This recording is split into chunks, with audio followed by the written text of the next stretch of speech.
Dead paper 1 paper 2ல யாரெல்லாம் pass பண்ணியிருக்காங்களோ அவங்களுக்குன்னு சொல்லி ஆசிரியர் தேர்வு வாரியம் நியமன தேர்வு வந்து காண்டக்ட் பண்றாங்க. அப்படி பார்க்கும்போது கூடிய விரைவில் நியமன தேர்வு, இடைநிலை ஆசிரியர் தேர்வு, அது மட்டும் இல்லாம பட்டாதாரி ஆசிரியர் தேர்வு வந்து அதுக்கான அறிவிப்பு, காலிடங்கள் எல்லாமே வந்து ஃபில் பண்ண போறாங்க. ஸோ டெட் பேப்பர் 2 பாஸ் பண்ணியிருக்கீங்க அப்படின்னா சிலபஸை பேஸ் பண்ணி நீங்க தமிழ் தகுதி தேர்வு முதன்மை தாளுக்கு வந்து இப்ப இருந்தே ப்ரிப்பரேஷன் பண்ணுங்க. ஸோ நம்முடைய அகாடமி சார்பா இந்த செகண்டரி கிரெடிட் டீச்சர் எக்ஸாம், அதே மாதிரி பிடி அசிஸ்டன்ட் யூஜி டர்பி, இந்த ரெண்டு எக்ஸாமுக்குமே வந்து பாத்தீங்கன்னா சிலபஸை பேஸ் பண்ணியும் ப்ரீவியஸ் இயர்ல கொஸ்டின் எப்படி கேட்டாங்க அதன் அடிப்படையில் வந்து டெஸ்ட் பேஜ் மட்டுமே நம்ம வந்து காண்டக்ட் பண்ண போறோம். இந்த டெஸ்ட் பேஜை பொறுத்த மட்டும்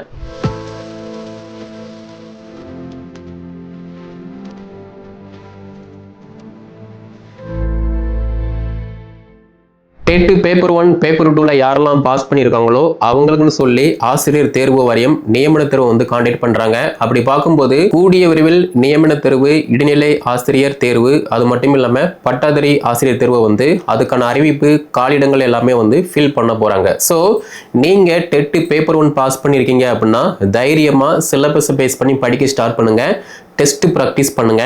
அதே மாதிரி டெட் பேப்பர் 2 பாஸ் பண்ணியிருக்கீங்க அப்படின்னா சிலபஸை பேஸ் பண்ணி நீங்க தமிழ் தகுதி தேர்வு முதன்மை தாளுக்கு வந்து இப்ப இருந்தே ப்ரிப்பரேஷன் பண்ணுங்க. ஸோ நம்முடைய அகாடமி சார்பா இந்த செகண்டரி கிரெடிட் டீச்சர் எக்ஸாம், அதே மாதிரி பிடி அசிஸ்டன்ட் யூஜி டர்பி, இந்த ரெண்டு எக்ஸாமுக்குமே வந்து பாத்தீங்கன்னா சிலபஸை பேஸ் பண்ணியும் ப்ரீவியஸ் இயர்ல கொஸ்டின் எப்படி கேட்டாங்க அதன் அடிப்படையில் வந்து டெஸ்ட் பேஜ் மட்டுமே நம்ம வந்து காண்டக்ட் பண்ண போறோம். இந்த டெஸ்ட் பேஜை பொறுத்த மட்டும் ஃபர்ஸ்ட் ஸ்டெப்பா வந்து சிலபஸை பேஸ் பண்ணி மட்டும்தான் இருக்கும். சிலபஸை பேஸ் பண்ணி சிலபஸ்ல உள்ள யூனிட்டை பேஸ் பண்ணி, அதாவது அழகு வாரியா இருக்கும், அந்த யூனிட்ல இருக்கக்கூடிய டாபிக்கை பேஸ் பண்ணி பார்த்தீங்க அப்படின்னா model test, full model test, unit test, இந்த மாதிரி எல்லாமே வந்து ப்ராப்பராக காண்டக்ட் பண்ணுவோம். இந்த டெஸ்ட் பேஜ் எல்லாமே நீங்கள் ப்ராக்டிஸ் பண்ணுற மாதிரி இருக்கும்.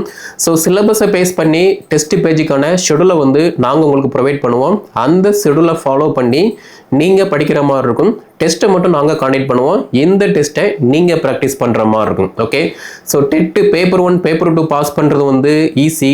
ஆனால் நியமன தேர்வில் நீங்கள் பாஸ் ஆகணும், ஒரு அரசு பள்ளி, அரசு உதவி பெறக்கூடிய பள்ளியில் நியமனம் ஆகணும் அப்படின்னா இந்த தேர்வில் நீங்கள் பாஸ் ஆனால் மட்டும்தான் சக்ஸஸ்ஃபுல்லாக வந்து நீங்கள் நியமன ஆணை வந்து வாங்க முடியும். அப்போ டெட் பேப்பர் 2ல பாஸ் பண்ணவங்க எல்லாருமே வந்து அப்ளை பண்ணலாம், படிக்கலாம். பட் யாரெல்லாம் அப்ளை பண்ணிட்டு சிலபஸுக்கு தகுந்த மாதிரி படிக்காங்களோ, படிச்சதை ப்ராப்பராக டெஸ்ட் ப்ராக்டிஸ் பண்றாங்களோ அவங்களால மட்டும்தான் நியமன ஆணை வந்து வாங்க முடியும். ஏன்னா போட்டி தேர்வை பொறுத்த மட்டும் எல்லாருமே வந்து 10ல் 11 வந்து அப்ளை பண்ணுவாங்க, படிப்பாங்க. ஆனால் யாரெல்லாம் பாஸ் பண்ணுவாங்க அப்படின்னா யாரெல்லாம் சிலபஸை பேஸ் பண்ணி படிக்காங்களோ, எல்லாம் தெரிஞ்சா கூட ஒரு டெஸ்ட் ப்ராக்டிஸ் பண்றாங்களோ, அந்த ப்ராக்டிஸ்ல, அதாவது டெஸ்ட் ப்ராக்டிஸ்ல நல்ல மார்க் எடுக்காங்களோ அவங்களால மட்டும்தான் ஒரிஜினல் எக்ஸாம்ல அந்த 3 ஹவர்ல பிரசன்ட் ஆஃப் மைண்டை யூஸ் பண்ணி ஒவ்வொரு வினாக்களுக்குமே வந்து சரியான விடையை வந்து கொடுக்க முடியும். ஓகே, ஸோ அப்படி பார்க்கும்போது டெஸ்ட் பேஜ் வந்து மஸ்ட் இம்பார்ட்டன்ஸ். ஏன்னா ஒரு போர்க்களத்துக்கு தேவையான பயிற்சி எல்லாத்தையுமே யார் முன்னக்கூட்டியே அட்வான்ஸ் எடுக்காங்களோ அவங்களால மட்டும்தான் அந்த போர்க்களத்தில் வந்து வின் பண்ண முடியுமே தவிர, நான் போன வருஷம் ப்ராக்டிஸ் பண்ணினேன் ஸோ இந்த வருஷம் நான் வந்து ப்ராக்டிஸ் பண்ண மாட்டேன் அப்படின்னு நீங்கள் இருந்தீங்க அப்படின்னா உங்களால் வரக்கூடிய எக்ஸாமில் வந்து பாஸ் பண்ண முடியாது.